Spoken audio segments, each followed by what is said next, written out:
Israel may govern Gaza for an indefinite period after this war ends. This is what Israel's Prime Minister Benjamin Netanyahu has suggested. In fact, asked in an interview with US broadcaster ABC who should govern the territory after the war ends, the Israeli Prime Minister said he actually suggested Israel could have the overall security responsibility for an indefinite period.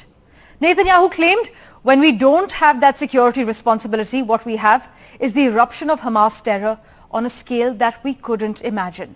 I'm quoting him here in an interview with US broadcaster ABC.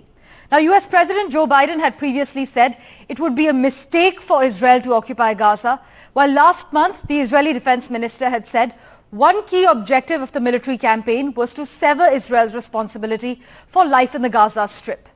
This, as Netanyahu has once again rejected the idea of a ceasefire in Gaza unless hostages are released, but suggested a series of tactical little pauses may be possible.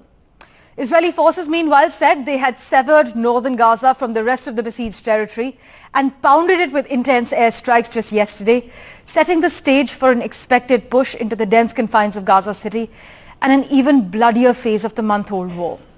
As we speak, more than 10,000 Palestinians have been killed by Israeli military action in Gaza, according to figures released by the health authority within the territory, and the total number of deaths now stands at 10,022, which much to our dismay actually includes 4,104 children.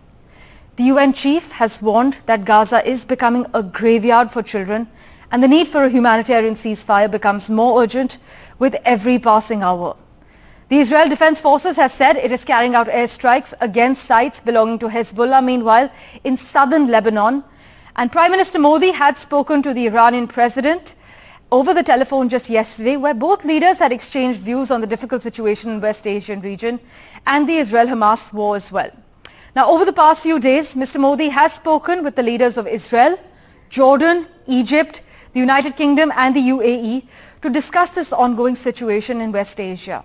The Prime Minister had first spoken with the Israeli Prime Minister Benjamin Netanyahu to reiterate solidarity with the Israelis back in October, on the 10th of October to be precise. But unlike most countries in the global south, India has refrained from explicitly advocating for a ceasefire up to this point. However, the mention of an early resolution has appeared to signify a shift towards that position of ours.